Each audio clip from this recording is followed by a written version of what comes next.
안녕하세요. 저는 60회 공인회계사 시험에 합격한 서준호입니다.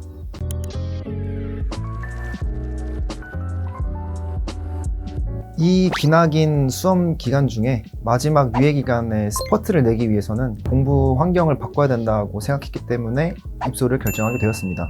아무래도 2차 시험이 끝난 뒤라 많이 해이해지는 경향이 있는데요. 그때 이제 친구들이나 선배들이나 외부의 유혹으로부터 제 스스로를 컨트롤하지 못하고 있다고 생각을 했고, 이렇게 계속 시간을 보내다가는 합격과는 거리가 멀어질 거라는 생각이 들어서 기나긴 수험 생활의 마침표를 찍기 위해서 기숙학원에 입소를 결정하게 되었습니다.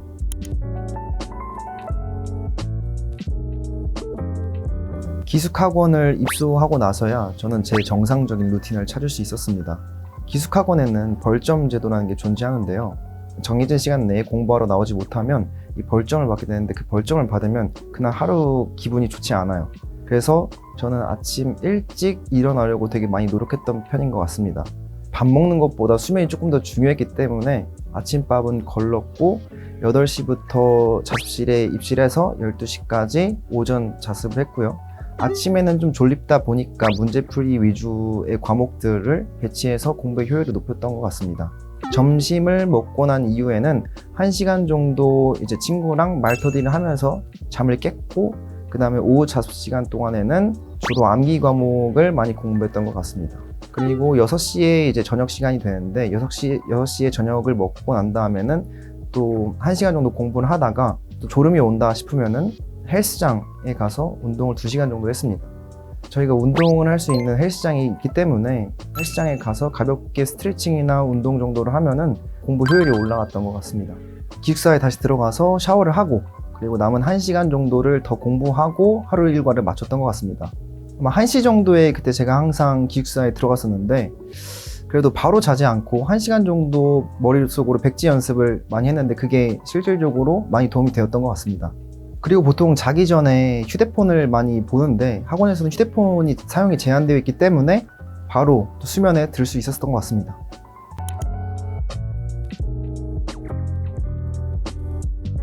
기숙학원에서 가장 도움이 되었던 시스템은 외부 유혹 차단이었습니다. 이 휴대폰 사용이 되게 제한적인데 점심시간이랑 저녁시간에만 이용이 가능해요. 그러다 보니까 평상시 쉬는 시간에는 휴대폰을 안 보게 되는데, 휴대폰을 안 볼 때 오히려 밖에 나가서 산책을 하면서 리프레시를 하거나, 또는 옆에 있는 스터디원과 공부에 대해서 얘기를 하거나, 이런 공부가 일상화가 되다 보니 공부에 점점 몰입할 수 있는 환경이 만들어졌고, 공부에 몰입하고 있을 때 실력 향상이 크게 되었던 것 같습니다. 그런 부분이 가장 도움이 컸던 것 같아요. 회계 감사라는 과목은 정말 이제 말터디가 중요한데요. 자기가 기준서를 암기하고 기준서를 스스로 내뱉을 수 있어야 되는데 혼자서 하기에는 너무 어려운 부분이 있기 때문에 말터디를 친구들과 같이 하는 경우가 많습니다.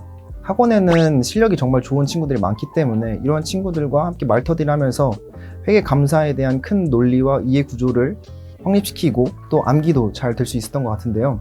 그것뿐만이 아니라 세법이나 원가 등등 문제를 풀다가 어려운 부분이 생기거나 막히는 부분이 있을 때는 친구들이랑 얘기하면서 또 실력이 많이 향상되고 있음을 느꼈습니다. 학원에서 이러한 부분이 가장 도움이 되었던 것 같은데요. 혼자서 공부를 하다 보면 되게 어렵거나 이해가 안 가는 부분들이 분명 생기기 마련인데, 주변에 물어볼 수 있는 사람이 있다는 것 자체가 정말 큰 장점이라고 생각을 합니다.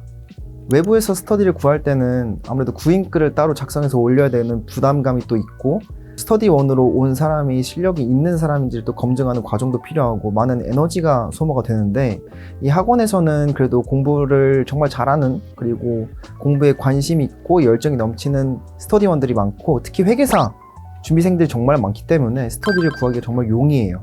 실제로 벽지에는 스터디를 구하는 메모지도 정말 많이 올라와 있고요.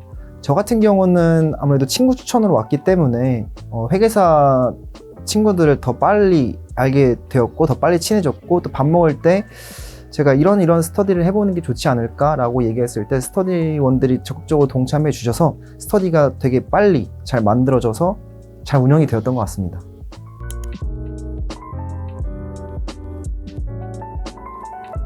많은 분들의 정석적인 공부 방법은요, 연습서 회독을 충분히 한 다음에 이제 기출이나 GS 그리고 모의고사 등으로 자신의 실력을 검증하는 거예요.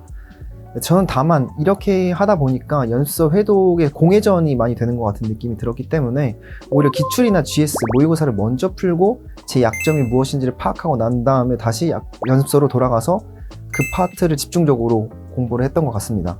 이 역진법 방법의 장점은 무엇이라고 생각하냐면 연습서 회독을 하다 보면은 자기가 아는 파트랑 자기가 모르는 파트에 동일한 에너지를 분산을 하는데, 자기가 아는 파트에서는 자기 에너지를 조금 더 줄이고 제가 모르는 파트 또는 약점인 파트에 조금 더 에너지를 쏟을 수 있다는 부분이 큰 장점인 것 같습니다. 그리고 공부는 자기가 모르는 것들을 채워나가고 공백들을 채워나가면서 실력 향상이 이루어져야 되는데, 역진법 방법이 그런 실력 향상에 큰 도움이 되었다고 생각합니다. 흔히들 멘토링을 할 때 이런 말을 많이 하는데요. 시간당 집중력이라는 말을 정말 많이 합니다. 남들도 똑같이 1시간을 투자했을 때 내 머릿속에 얼마큼 남겼냐. 단순히 시간 투자를 많이 하는 것이 아니라 머릿속에 얼마큼 남겼느냐가 더 중요했던 것 같습니다. 그래서 저는 시간 투자를 많이 하기보다는 얼만큼 내 머릿속에 집어넣을 수 있을지를 고민하는 그런 공부법이 훨씬 더 효율적일 것이라고 생각합니다. 과목별로 조금 더 세부적으로 말씀을 드리자면요. 회계학 같은 경우는 아무래도 단원별로 문제 푸는 계산식, 우리 흔히들 왁구라고 하죠. 이 왁구만 터득하는 것이 아니라 그 각 단원별로 순자산 접근법으로도 이렇게 풀어본다면 교차 검증도 가능하고요. 실제로 문제 푸는 속도도 굉장히 빨라질 거라고 생각이 듭니다. 그래서 순자산 접근법을 사용해보지 않으신 분들에게는 사용해서 공부하는 걸 추천드리고요. 세법 같은 경우는 제가 암기를 정말 싫어해요. 그래서 논리나 이해 위주로 공부를 하려고 하는데 결국 세법은 암기가 다더라고요. 그래서 암기를 무조건적으로 해야 되는데 암기를 하려고 하면 잘 안 되니까 앞글자를 따는 방식으로 공부를 하면 좋을 것 같습니다. 재무관리라던가 원가관리 같은 경우는요, 문제를 풀다가 잘 안 풀린다고 바로 답지 보지 마시고 충분히 고민해보고 하는 과정에서 실력이 향상되니까 문제를 좀 곱씹으면서 자기 것으로 만들어내는 것이 더 중요하다고 생각합니다. 그리고 회계 감사의 경우는 너무 사람들이 기준서 문장에 너무 얽매이는 것 같은데, 기준서 문장 조사 하나하나에 신경 쓰지 마시고요. 그 기준서 문장이 어떤 걸 의미하는지 조금 더 생각을 해보면서 공부를 하시면 더 좋을 것 같습니다.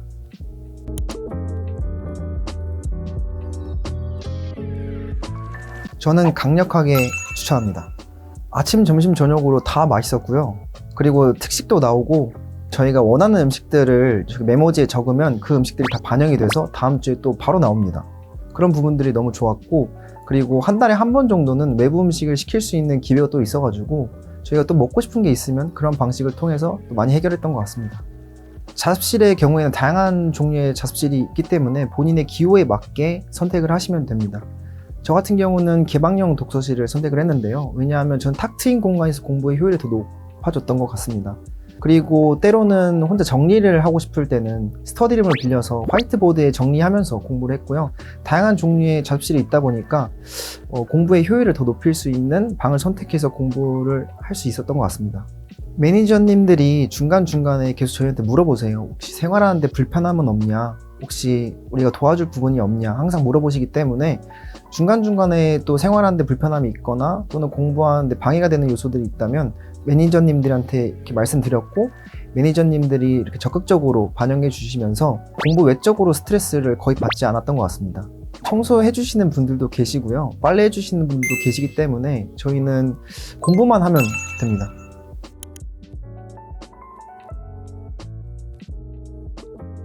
공부 때문에 슬럼프가 온다기보다는 공부하는 과정 속에서 느껴지는 외로움 또는 불안감, 그런 것들이 저에게는 슬럼프의 요소가 됐던 것 같아요. 그러한 측면에서 봤을 때 기숙학원에 정말 많은 같은 직렬의 공부를 하는 친구들이 많고, 그 친구들과 공부 얘기를 나누고 또 제 고민을 나누고 그리고 힘듦을 서로 공유하고, 이런 과정 속에서 그 불안감이라던가 외로움이 많이 해소가 되면서 슬럼프를 자연스럽게 극복할 수 있었던 것 같습니다. 같은 직렬 친구들이 아니더라도 다른 전문직 시험을 준비하는 친구들도 분명히 있는데 그 분들한테 또 좋은 조언들을 많이 들었던 것 같아요. 그런 조언들을 들으면서 또 동기부여가 되고 또 마음의 안정을 취하고 힐링을 얻고, 그런 과정 속에서 슬럼프가 자연스럽게 극복되었던 것 같습니다.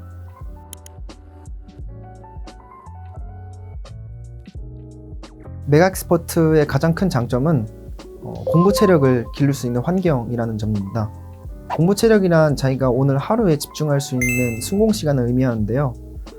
정해진 루틴 그리고 정해진 시간에 공부를 하면서 자연스럽게 순공 시간을 확보할 수 있고, 이러한 순공 시간 확보하는 것들이 반복되면서 공부 체력이 실질적으로 늘어나는 걸 제가 체감했습니다.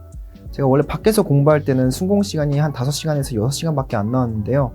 여기서 계속 꾸준히 그 습관을 반복하다 보니 순공 시간이 실제로 8시간에서 9시간까지 늘었습니다. 이런 점이 저에게는 가장 큰 장점이라고 생각을 합니다.